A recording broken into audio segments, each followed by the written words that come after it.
gelap ini. Kacamatamu, Mas. Oh iya. Sorry. Lupa. Halo kawan-kawan. Selamat datang di podcast Izin Melintas Pak Bos. Podcast yang mengajak Anda menjelajahi berbagai sudut menarik di Pulau Sebatik. Awak Mars. Pada episode sebelumnya kita sudah membahas uniknya Pulau Sebatik sebagai garis batas antara Indonesia dan Malaysia. Kali ini kita akan bahas terkait ekonomi.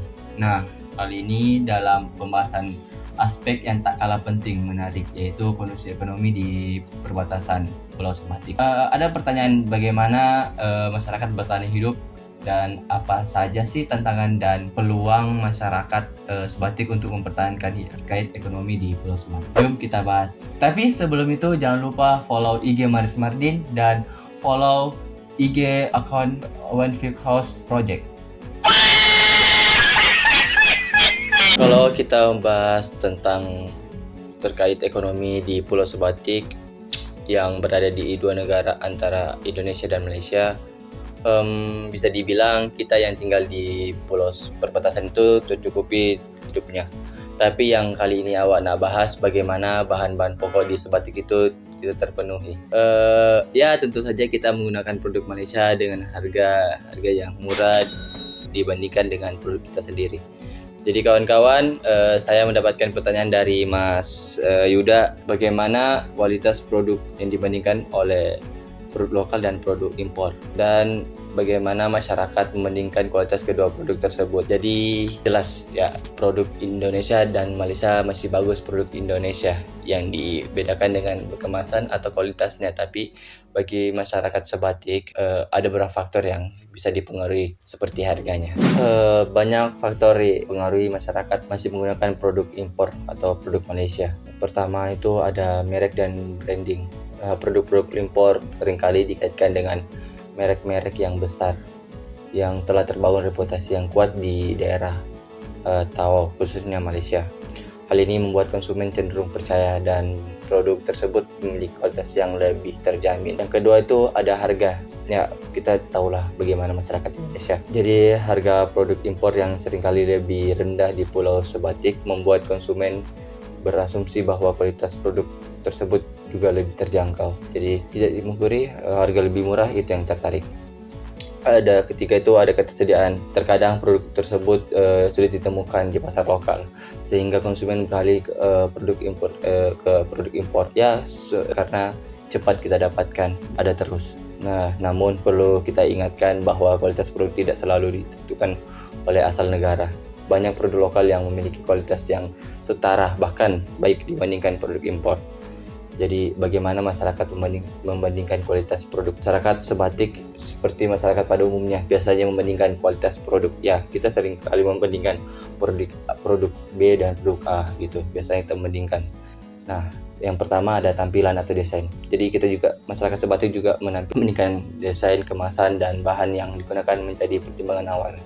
Yang kedua, ketahanan. Jadi seberapa tahan lama produk tersebut digunakan. Kita juga memiliki pertimbangan untuk melihat jangka panjang dari suatu produk tersebut. Yang ketiga itu ada fungsi. Apakah produk tersebut berfungsi dengan baik sesuai dengan apa yang diharapkan. Yang keempat ada memang perbandingan harga dengan kualitas yang ditawarkan. Jadi yang mana produk A menawarkan seharga ini dan produk B menawarkan harga segini. Jadi pasti ada perbandingan di antara dua tersebut. Jadi di Sebatik itu sangat jauh bedanya antara produk A dan produk B. Ya misalnya kayak produk Malaysia lebih murah dan Indonesia lebih mahal gitu. Jadi kawan-kawan, di Pulau Sebatik itu terpenuhi bahan-bahan pokoknya. Hanya saja masyarakat menggunakan produk Indonesia dan Malaysia. Dan hasil bumi juga itu larinya ke Malaysia.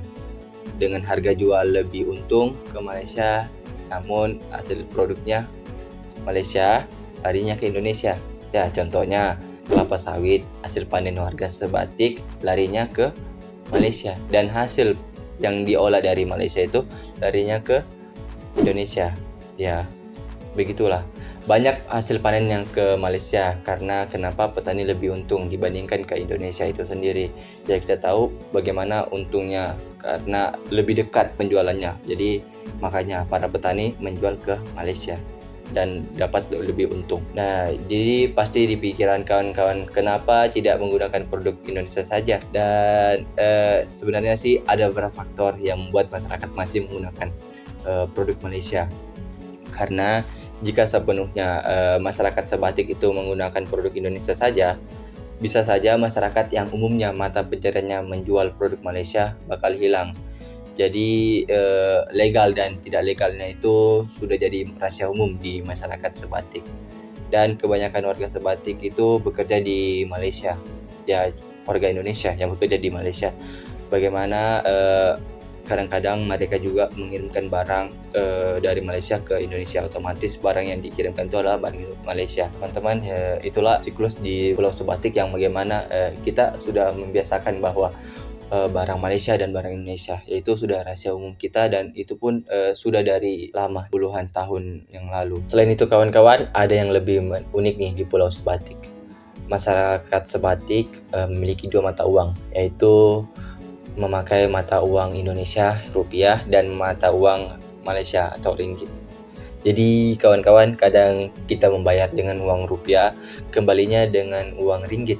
Ya, begitu juga sebaliknya. Aneh ya sih didengar, tapi bagi masyarakat sebatik itu sudah biasa. Kebiasaan masyarakat sebatik itu kita misal membayar menggunakan rupiah, tapi kembalinya uang ringgit. Nah, itu sudah tidak ada yang kayak menolak gitu. Jadi sudah kebiasaan masyarakat. Sebentar. Iklan dulu yo. Halo kawan-kawan, kita telah kedatangan sepatu Ortus. Jadi kita bakal nge-review sedikit tentang sepatu Ortus ini. Jadi sebelum itu ini adalah sepatu Ortus futsal. Jadi dia itu jago salah. Jadi yang ke generasi ke-7. Nah, jadi ini cocok buat pemain futsal ya guys ya. Jadi kita lihat warnanya agak ya masuklah dibuat kaki-kaki pemain futsal, tapi kalau menurut aku nih oke lah. Terus tapaknya nih tahan lama, tapi tidak boleh dipakai di tehel gitu, jadi nggak bagus. Dia semi rumput guys, soccer gitu. Nah terus ini kulitnya ini agak tebal tapi nyaman buat lembut di kaki. Rating buat sepatu ini 8/10. Jadi kalau kalian mau beli jangan lupa klik di keranjang kuning di bawah ini. Lanjut Kapo. Oke gas. Kondisi ekonomi di Pulau Sebatik sangatlah dipengaruhi oleh faktor geografis, sosial, dan ekonomi. Interaksi dengan Malaysia memberikan dampak yang signifikan terhadap pola konsumsi dan mata pencarian masyarakat dan meningkatkan kondisi ekonomi di Pulau Sebatik. Perlu adanya upaya untuk mengurangi ketergantungan pada produk impor, mengembangkan produk lokal, serta memperkuat pengawasan terhadap aktivitas perdagangan. Terima kasih sudah mendengarkan podcast Izin Melintas Pak Bos, dan sampai jumpa di podcast selanjutnya. Bye bye. Izin melintas Pak Bos.